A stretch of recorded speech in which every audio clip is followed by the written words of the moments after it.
بسم اللہ الرحمن الرحیم۔ کیا جانور بھی اہل بیت کی خدمت میں حاضر ہوتے تھے؟ اہل بیت ان سے کون سی زبان میں گفتگو کرتے تھے؟ ایک شیر نے امام علی ابن ابی طالب علیہ السلام کے دشمن کو کیسے قتل کیا؟ کیا دوسری مخلوقات سے کلام کرنا ممکن ہے؟ تو اگر آپ انہی سوالات کے جواب جاننا چاہتے ہیں تو جڑے رہیے ہمارے ساتھ اس ویڈیو میں۔ ناظرین، یہ کائنات صرف انسانوں کے لیے نہیں بنی، بلکہ اس میں موجود ہر ایک مخلوق اپنے وجود کا ایک خاص مقصد رکھتی ہے۔ اللہ نے ہر مخلوق کو شعور، جذبات اور اپنے خالق کی پہچان دی ہے۔ چرند، پرند، انسان اور کائنات کی ہر شے اللہ کی تخلیق ہے اور اس کے حکم کے تحت ہے۔ ہر مخلوق اپنی زبان میں اللہ کی تسبیح کرتی ہے اور اس کی اطاعت کا درس دیتی ہے، اور ہر مخلوق کے لیے اللہ نے ہدایت کا ایک انداز مقرر کیا ہے۔ ناظرین، ہم سب جانتے ہیں کہ اس کائنات میں اللہ کی حجت محمد و آل محمد علیہ السلام ہے، اور یہی وہ ہستیاں ہیں جن کے در پر صرف انسان ہی نہیں بلکہ چرند، پرند اور دیگر تمام مخلوقات اپنی مشکلات لے کر آتی ہیں۔ یہ ہستیاں نہ صرف انسانوں بلکہ تمام کائنات کے لیے اللہ کی ہدایت کا وسیلہ ہیں۔ یہ ہستیاں اپنی بارگاہ میں آنے والی مخلوقات سے انہی کی زبان میں کلام کرتی اور ان کے مسائل کا حل انہیں بتاتی۔ ناظرین، یہاں ایک سوال پیدا ہوتا ہے کہ کیا دوسری مخلوقات سے کلام کرنا ممکن ہے؟ تو اس کا جواب ہمیں قرآن مجید میں سورہ نمل میں ملتا ہے، جس میں بیان ہے کہ حضرت سلیمان چیونٹیوں اور پرندوں سے باتیں کیا کرتے تھے۔ جب ہم تفاسیر کی کتابوں کا مطالعہ کریں تو ہمیں ایک روایت ملتی ہے جس میں حضرت عمار یاسر نے مولا علی علیہ السلام سے پوچھا کہ یا مولا، حضرت سلیمان کے علاوہ پرندوں کی بولیاں کون جانتا ہے؟ تو امام نے فرمایا، اے عمار، سلیمان نے خدا کو ہم اہل بیت کا واسطہ دے کر پرندوں کی بولی سمجھنے کی درخواست کی تھی، جس کی وجہ سے اللہ نے انہیں پرندوں کی بولیوں کا علم عطا کیا تھا۔ ناظرین، آج ہم ایسے ہی کچھ واقعات آپ کے سامنے لے کر حاضر ہوئے ہیں جن میں اہل بیت نے جانوروں سے کلام کیا اور ان کی رہنمائی فرمائی۔ منقذ بن ابقا، جو امیر المومنین علی علیہ السلام کا خاص صحابی تھا، اس نے کہا کہ 15 شعبان کی شب میں امیر المومنین کے ساتھ اس مقام کی طرف روانہ ہوا جہاں آپ عبادت کیا کرتے تھے۔ جب ہم وہاں پہنچے تو امیر المومنین خچر سے اترے اور کچھ دور چلے گئے۔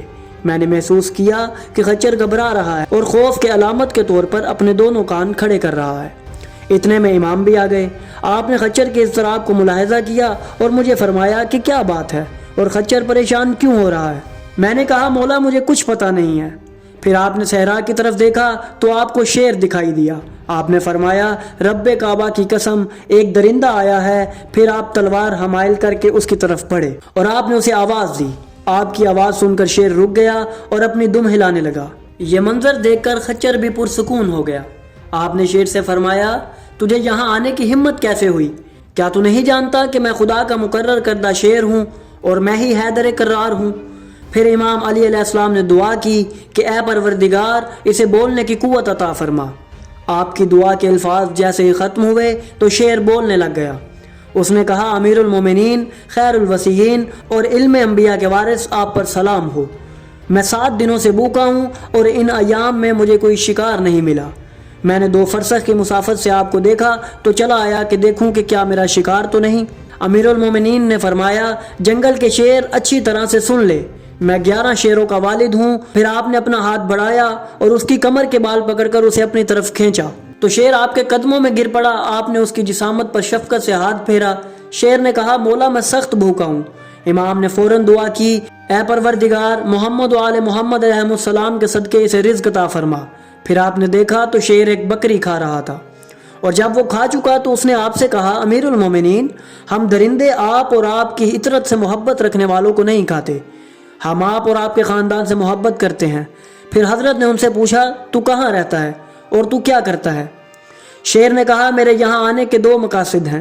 پہلا مقصد تو آپ کی زیارت کا شرف حاصل کرنا، اور دوسرا مقصد یہ ہے کہ میں آج رات قادسیہ جاؤں گا۔ وہاں پر آپ کا ایک دشمن رہتا ہے جس کا نام مالک بن سنان بن وائل ہے، اور وہ جنگ صفین میں آپ کی تلوار سے بچ گیا تھا۔ میں انشاءاللہ آج رات اس پر حملہ کر کے اسے اپنا لقمہ بناؤں گا۔ یہ کہہ کر شیر وہاں سے چلا گیا۔ منقذ بن ابقا کہتے ہیں کہ میں یہ بات سن کر متعجب ہوا۔ امیر المومنین نے میرے تعجب کو بھانپ لیا اور مجھ سے فرمایا، تعجب کیوں کرتے ہو؟ یقیناً اس کا مجھ سے کلام کرنا سورج کے لوٹنے، کھوپڑی کے کلام کرنے اور چشمہ جاری ہونے سے بھی زیادہ تعجب خیز ہے۔ پھر آپ نے وہ ساری رات عبادت الہی میں بسر کی۔ جب صبح ہوئی تو میں اور حضرت قادسیہ گئے۔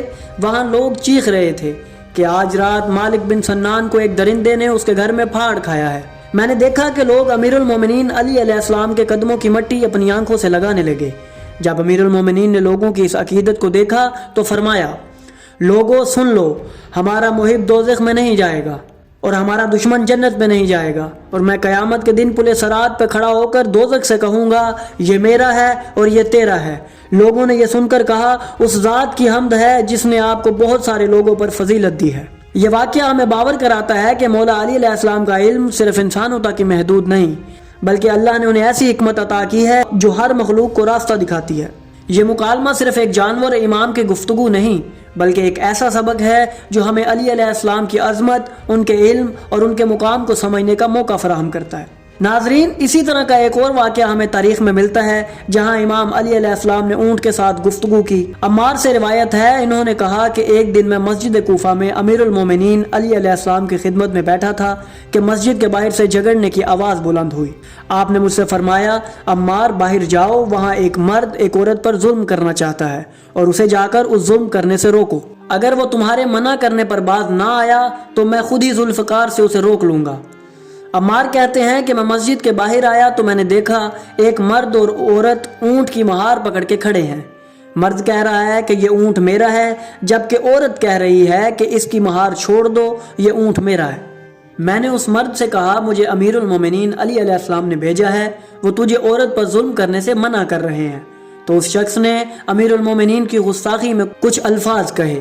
عمار کہتے ہیں کہ میں اس کی یہ بات سن کر مسجد کی طرف چلا کہ مولا کو اس بات کی اطلاع کروں، لیکن میرے داخل ہونے سے پہلے حضرت ذوالفقار لیے ہوئے باہر تشریف لا رہے تھے اور آپ کے چہرے پر غصہ طاری تھا، اور آپ نے آتے ہی اس شخص سے فرمایا، عورت کے اونٹ کو چھوڑ دو۔ اس شخص نے کہا، یہ اونٹ میرا ہے۔ حضرت نے فرمایا، لعین، تو جھوٹ بول رہا ہے۔ اس نے کہا، اگر یہ سچی ہے تو کوئی گواہ پیش کرے۔ تو امام علی علیہ السلام نے فرمایا، آج اس کی گواہی وہ دے گا جسے کوئی بھی جھٹلا نہیں سکے گا۔ اس شخص نے کہا، اگر کسی سچے گواہ نے اس کے حق میں گواہی دے دی تو میں بھی یہ اونٹ اس کے حوالے کر دوں گا۔ مولا علی علیہ السلام نے اونٹ سے مخاطب ہو کر فرمایا، اے اونٹ، تو کس کی ملکیت ہے؟ اونٹ نے خالص عربی زبان میں جواب دیا، امیر المومنین سید الوصیین، میں 10-12 سالوں سے اس عورت کی ملکیت میں ہوں۔ حضرت نے عورت سے فرمایا، اپنا اونٹ لے جا۔ پھر آپ نے اس گستاخ پر ذوالفقار کا وار کیا اور وہ 2 حصوں میں تقسیم ہو گیا۔ ناظرین، یہ واقعات ہمیں باور کراتے ہیں کہ مولا علی علیہ السلام کا علم صرف انسانوں تک ہی محدود نہیں، بلکہ اللہ نے انہیں ایسی حکمت عطا کی ہے جو ہر مخلوق کو راستہ دکھاتی ہے۔ یہ ہمیں سکھاتا ہے کہ اللہ کے ولی اور امام کی معرفت صرف انسانی زندگی کے لیے نہیں بلکہ پوری کائنات کے لیے ضروری ہے۔ ناظرین، ایسے ہی کئی واقعات جن میں اہل بیت نے مختلف مخلوقات کے ساتھ گفتگو فرمائی، اس کو ہم کسی اور ویڈیو میں بیان کریں گے۔ اگر آپ کو ہماری یہ کاوش اچھی لگی تو ہماری ویڈیو کو لائک کریں، ہمارے چینل کو سبسکرائب کریں اور بیل آئیکن کو بھی دبا دیں تاکہ آپ کو ہماری آنے والی ویڈیوز ملتی رہیں اور آپ علم سے مستفید ہوتے رہیں۔